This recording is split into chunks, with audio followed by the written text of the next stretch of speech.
Hi, welcome to the Guy Cater Show. I'm Guy Cater and I'm delighted you've joined us. We have so much fun and interesting people for you to see tonight. We've got a comedian and a comedy promoter, we've got a dancer and a choreographer. It's going to be great and it's starting now. First up tonight, we have a comedian, also a comedy promoter and an MC. His name is Grant Rosoman, but to all his friends, it's Roso. And following Roso tonight, a beautiful woman. She's a dancer, a choreographer. Her name is Monique Feron. But to start the show tonight, our comedian friend, Roso. So good to have you here. Thank you, Guy. Pleasure to be here. Now, you're a comedian and a comedy promoter. Yeah. I'd like to find out, so many comedians, there's a defining moment in their life when they know that comedy is for them. Did you have one of those? Well, besides the fact I've always looked funny,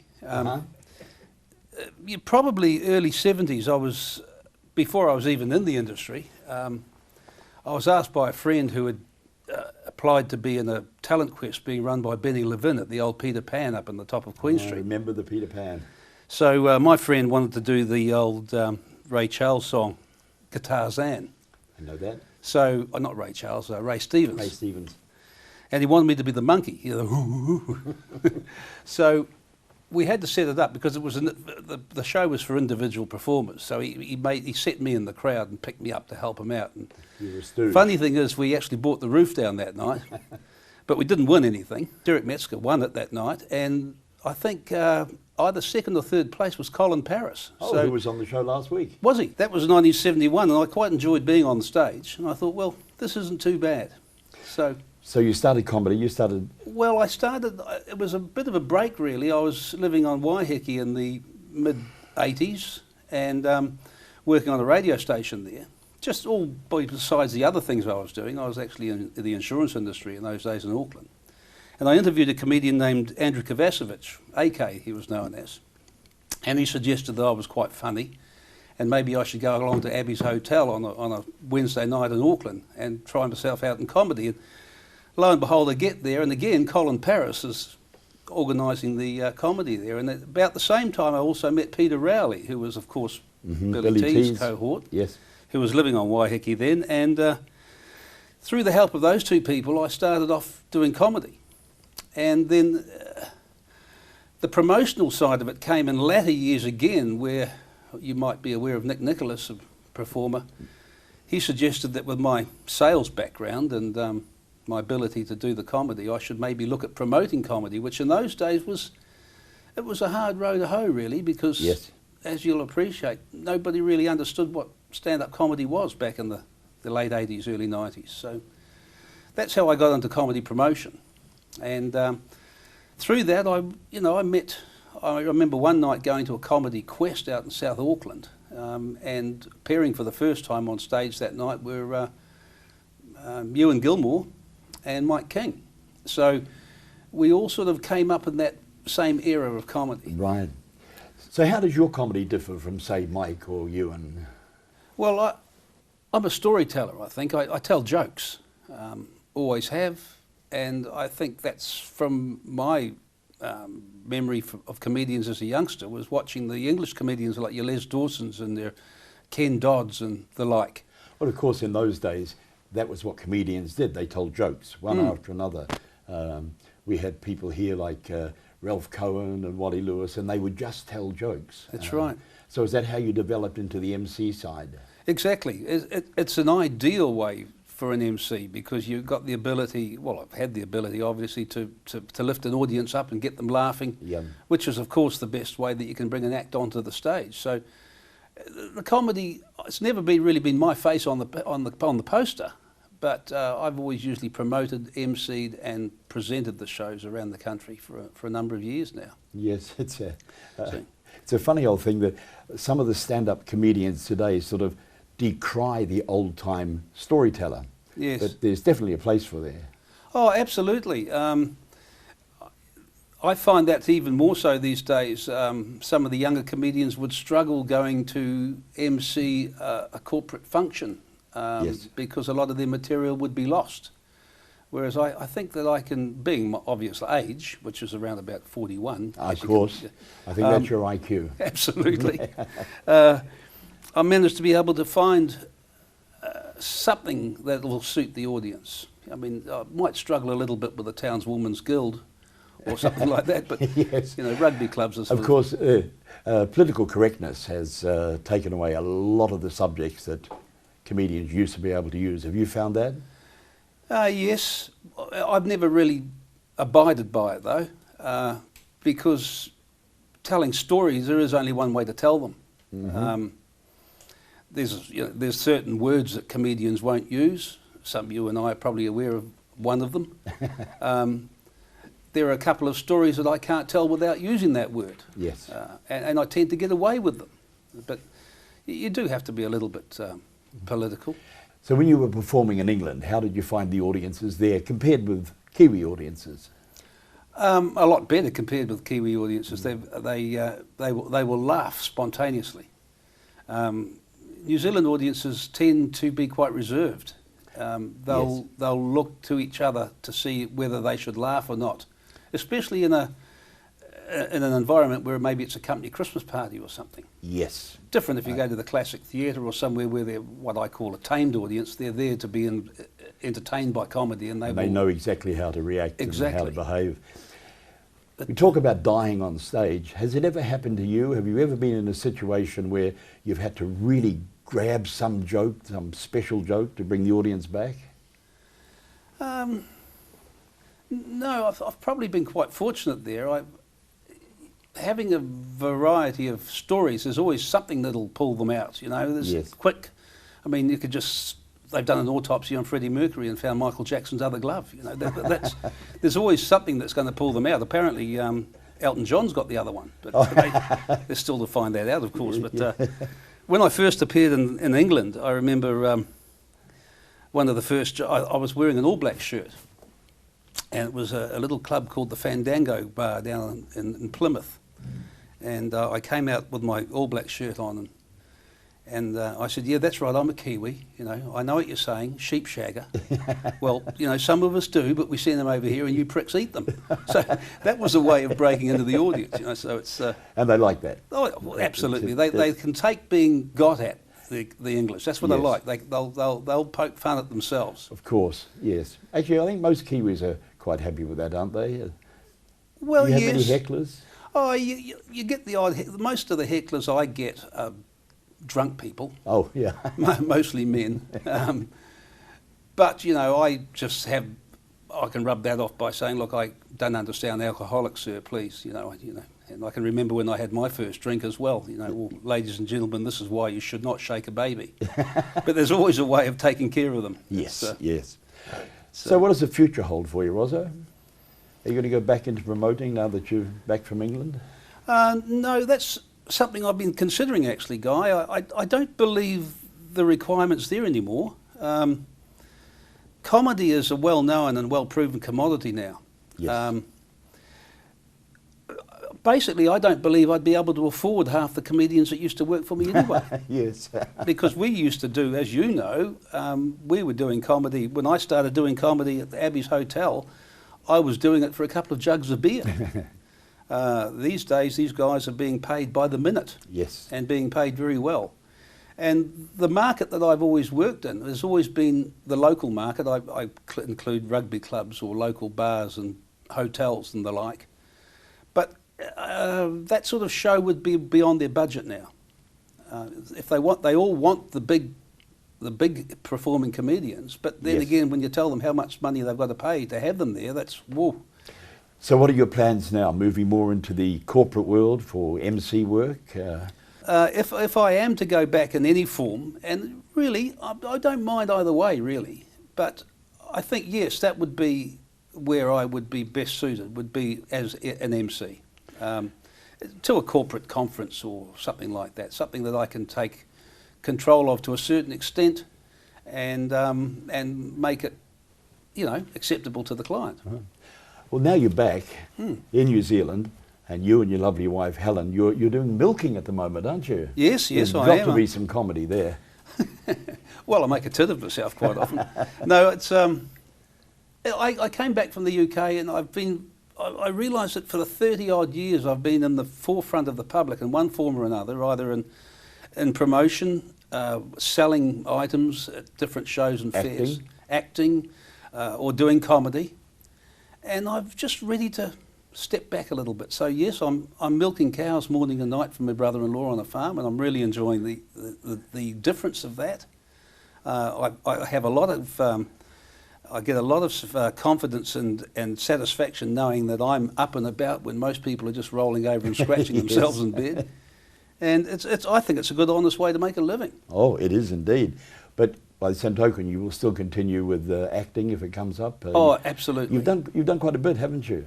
I've been fortunate over the years. Yes, I've been acting for a number of years, and although I have never had any major parts, I've acted in quite a few movies. I've acted with some very good American actors through the success that New Zealand film industry's got with overseas.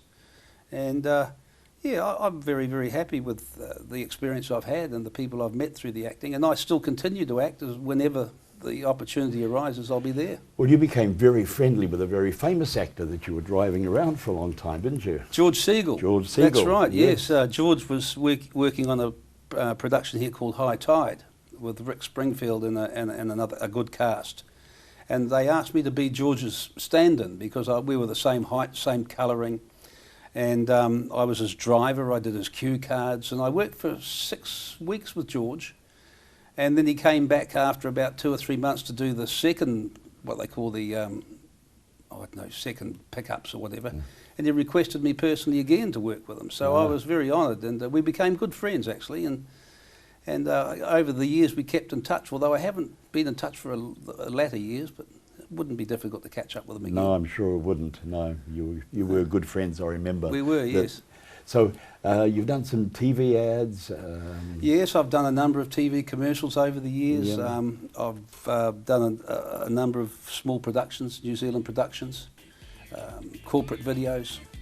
In fact, I have an audition this afternoon for another TV commercial as a farmer, funnily enough. So. Roso, you're an actor, an MC, but above all a comedian, and we'd like to see you at work.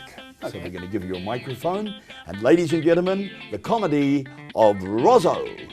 Action. Good evening, how are you all? Good to see you out. How many married people in the crowd? Actually, marriage is an anagram. It spells a grim error. It's true, I know. Write it down. In fact, the words mother-in-law are an anagram, and they spell woman Hitler. That's even scarier. Guy walks into a bar, he says to the barman, "Give us a double whiskey." The barman said, "What's your name?" The guy said, "Mind your own business." The barman said, "Well, hang on, there's only you and me in here. What's your name?" He said, "Well, my name's actually John Thomas McDangle." Now, when I was a young man, I joined the medical profession and I got a degree with them, and I was known then as John Thomas McDangle MD. Then I went on and joined the Royal College of Surgeons. I got a degree with them. They know me then as John Thomas McDangle MD FRCS. And then, of course, I go away with the war effort in to Vietnam, and I was awarded for bravery while I was away, so I was then known as John Thomas McDangle MD FRCS VC.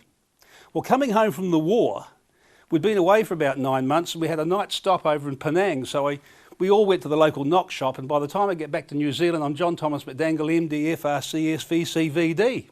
Well, the War Office find out about my VD and take away my VC, so I'm just John Thomas McDangle MD FRCS VD. Then the Royal College of Surgeons said they couldn't have that, so they took away my FRCS. I'm just John Thomas McDangle MD VD. And then the medical profession said there was no way in the world they're going to have a GP with VD, so they took away my MD, so I was just John Thomas McDangle VD. And then the VD found out about John Thomas, took that away, just called me Mac.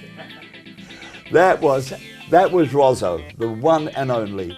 Roso, that was fantastic. Thank you, Guy. I enjoyed that so much. Appreciate it. Where do you come from? You are a Kiwi, obviously. Yeah. Well, my mother and father laid very close together one night, and that's where that started. Oh, really? Oh, you mean where I was born? I actually meant where you were born, but I thank you for the lesson. Yes. Good. I was born in Devonport, in Auckland.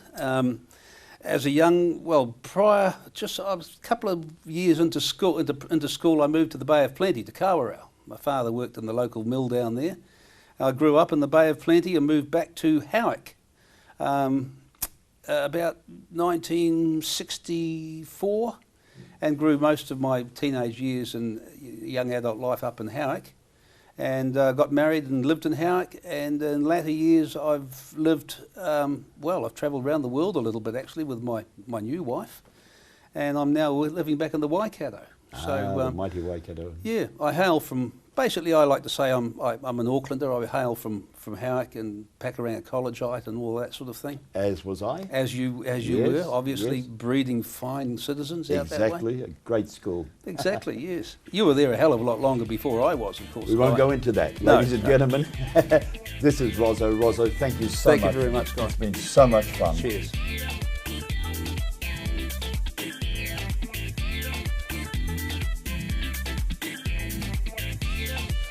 We're back again and it's time to meet our second guest. She's very beautiful and she's right here. Here's Monique. Monique, how Yes. lovely to have you on the show. We've known each other for a long, long time, and I've followed your career with great admiration. And I've followed yours, and I'm so happy and honoured to be on your show. I'm actually Thank you. thrilled to have you here. Tell me, where were you born? Were you I was born in Wellington. in Wellington, the Yes. Windy City? Yes. But you've been in Auckland a long time now. Yes, I have Yeah. been, yes. Now, you're a dancer and a choreographer and Yes. a dance teacher, Yes. and you've also been named Zahara. Yeah, Sahara, that name was given to me by the Egyptian ambassador in Wellington when I used to be flown down to Wellington for all the embassy parties, and he lied to everybody down there and said that he'd flown me over from Cairo. So I wasn't allowed to speak to anybody at all because I didn't speak English, and the name Zahara means little flower. Ah, how lovely. Yes. That's lovely. Yes. That was belly dancing. That was belly dancing, because then I was the only belly dancer in New Zealand. Right. Yes. But then you formed a group. Yes, but I had already formed the group by then. Oh, you had? Yes, I had. Yes. Well, tell us about the beginnings of the electro dancers. The beginnings of the electro dancers goes back to before you were born, probably. She's sweet. I just wanted to get a group together because I had learned so much dancing here in New Zealand and also in London and in Egypt as well, which came later. And so I decided if I have a bunch of girls, I've got a dance group then and we can go and do variety shows. And that's exactly what I did, and that's how we met you in a variety show. Yes. Yes. The electro dancers were fabulous. Now, it was not only belly dancing, you did all sorts of other Yes, dances. in fact, we did the can-can, we did... I do remember that. I know you do. We did the can-can and we did Polynesian dancing, Spanish gypsy dancing, comedy, roaring 20s, anything that came our way. You know, we joined all of the agencies in Auckland and they would ring us up and say, look, there's such and such an evening, it might be a Mexican evening or a French evening, can you do a half-hour show suitable? So of course then we had to put the thinking caps on and put more into just the can-can, so other French numbers came into it, Right. or whatever the evening was, we would put in other numbers. Entertainment was a little bit different, particularly in Auckland at that time, wasn't it, with all the nightclubs from It was so lively. Dutch It was, Kiwi and Pine Song, and they're all yes, over the city. yes, everywhere. I mean, we would rub shoulders. You were coming on to do a show, we were going off from our show, and we would have done 3 or 4 shows and you were on to your 5th show or whatever. And often it was Yes. like that, 3, 4, 5 shows in one night. And not just in Auckland, we'd be travelling from Manurewa to Yes. Orewa. Oh, and there were people like John Solando and Sylvia Oh, de yes, Praag yes. and Les Andrews, Yes. all in and out Yes. of the clubs. It was great. But then you went to Egypt. Yes. And this time it was real. Yes, it was. I mean, I've just been so fortunate in life. I call my life a life of serendipity, and that's what it's been like. Luck. And having my dance teacher here, who was Harold Robinson, who I've told you all about. I'm going to ask you about him in a moment. Yes, the best teacher I could have wished for, and that took me over to London, where I danced there, but learned jazz dancing, flamenco dancing, and that's where I came across the Egyptian ballet dancing through nursing an Egyptian patient. Oh. And his dad brought the music in to his room. They all had single rooms at the London Clinic, the most expensive hospital in London.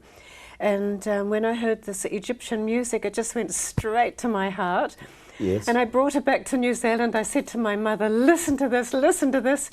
And she sat there unmoved and she said, I don't know what you see in that. But that's how the belly dancing began anyway. And was this the time in London when you were at the famous Windmill Theatre? yes, but I didn't dance there because they wanted me to dance topless, or if you were asked to go on stage as a nude, in those days the nudes didn't move, they were motionless. Right. But I'd been brought up a good Church of England girl, and Yes. even wriggling my hips my mother didn't approve of. And, you know, she said to me, I hope you don't do that in front of the men. And, you know, no, mother.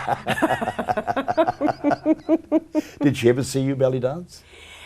She didn't, or she did. Yes. Yes, I did dance for, she had multiple sclerosis, and they had a big event for those people suffering with multiple sclerosis. She was one of the people there, and I think she was rather horrified that it was her daughter entertaining everybody like that. She was not impressed. Dad liked it, but he had to be very quiet about it, Yes. as fathers do. Now, you mentioned Harold. Now, he was your teacher for a while, but he had a great background. There's a nice backstory there. And, of course, he became a gay icon here in New Zealand, didn't he? Yes. Can you talk about him for a moment? I adored that man, and he was my dance teacher. I was doing Polynesian dancing with Lani and her Hawaiians, and of course we had all the Showtime spectacular shows happening in Auckland, and Yes. your George Tumahais and your, you know, the whole lot, John Zalandos and so on. And I thought I just want to venture out a bit more rather than just doing Polynesian dancing. And I became known also in Auckland as an exotic dancer, which I wasn't really quite. And so I went and studied dance under Harold Robinson through the university. And he taught us the Martha Graham technique, which I know won't mean anything to people who are not dancers, but it's the lyrical and contraction movements, you know, where the body moves and then contracts. And of course, it's all comes from African and Egyptian ballet dance as well. So she had looked into that, Martha Yes. Graham. He loved it, and he taught us that. And I loved that man. So when I said I'm going to London, he gave me my letter of introduction to the Windmill Theatre, because he had danced there 10 years previously, and I took that letter of introduction thinking it was going to catapult me to famousness. Yes. You know, it didn't happen at all. I gave the letter to those, the Van Damme family. Yes. Do you remember Harold Robinson? I asked them. They said, how could we forget? He was the only male dancer on stage who was never there to catch the female dancers when they were thrown to him. He was too busy doing his own thing. But like you say, he was a gay icon, and Yes. he married the dancer from the Civic Theatre, Frida Stark. I mean, I don't know how much time we have to talk or what you want to ask me. You ask me if you want. I'm wondering myself, Frida Stark, I think, is quite well known in that beautiful book that Yes, came out. yes, yes. And for those that don't know, she used to, did she pose nude or dressed She in gold? danced. She danced. She danced in the nude, only a G-string, Yes. which nobody had heard of in those days, and covered in gold paint, just gold That's right, paint. yes. Yes. But she was involved in a murder with her lover, murdered her husband. Yes, what happened the- was, at the Civic Theatre, they had the live orchestra, so the dancers performed to the live orchestra. The conductor was, if I dare mention names, Alfred Mario, and he found out that his wife Thelma and Frida were having an affair. When he found out, he was so jealous and angry. We're pretty certain that he murdered her. Apparently arsenic was put in her hot milk drink at night. And she did die, and she's buried up at Waikamete Cemetery. Right. But there were the court cases that went on, and he was eventually let loose on some legal loophole. And because Harold loved Frida so much, it wasn't the sexual relationship at that Yes. stage, you know, but he loved her, he admired her for her dancing, her personality, flamboyancy and everything like that. So he took her over to England and he married her. He was dancing at Sadler's Right. Wells and the Windmill Theatre. Wow, they did well. He just did so well because he didn't want her to have to face all of this limelight, the scandal. In those days, we didn't have lesbians in New Zealand. No. And in those days, we didn't have murders. I think probably one maybe that people had heard of, but New Zealand was a very quiet, good, civilized, religious country. Oh, how things have changed. Yes. We've changed it a bit ourselves, haven't we have indeed. Yes. So now you're teaching dancing. Yes. But you're still dancing occasionally, aren't you? Yes, Yeah, I sometimes appear in shows. In fact, I've got lovely Georgia with me today, who I adore. And we danced in a show together not so long ago. It was a big Chinese event, would you believe it? But they love the colour of the belly dance and everything. Oh, lovely. Yeah. So the electro dances no longer exist? Or? The electro dancers do. You know, I wanted to keep the name going, even though my dance school is called a Braccia School of Dance. And a braccia in Italian means to embrace. Oh, nice. Because we embrace not only the different dance styles, but we embrace one another. I just feel it's important when dancers come in, give each other a hug, have a chat, have a laugh.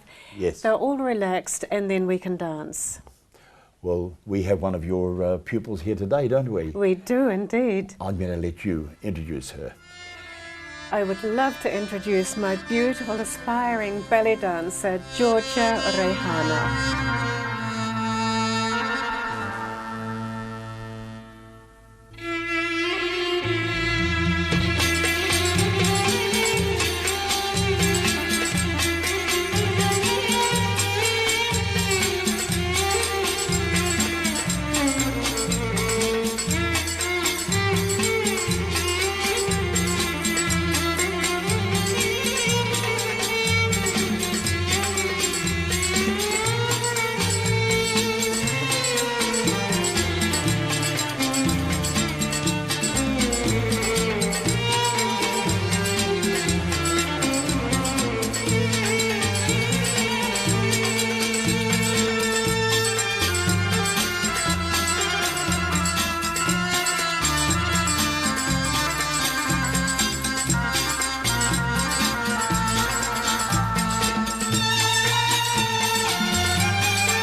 Oh, Monique, that was wonderful. That young lady is fantastic. Isn't she talented? Yes. Not only the dancing, it's the looks, the body, the personality. She's got the lot. She's got it all. Yes. And your choreography? My choreography, yes. Oh, how yes. wonderful. Yes, I'm so proud of her, and I'm so pleased that you've seen her.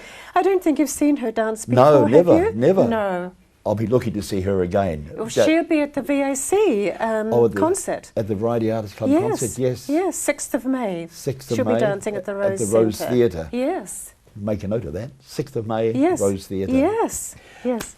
Monique, we've known each other for so long. We have. And to find ourselves in this position is Yes. really, really wonderful. I have so enjoyed this little interview. Thank you so much, Monique. Thank you very Ladies much. and gentlemen, Monique Feron. Thank you. We'll be back next week, same time, same channel. Join me on The Guy Cater Show.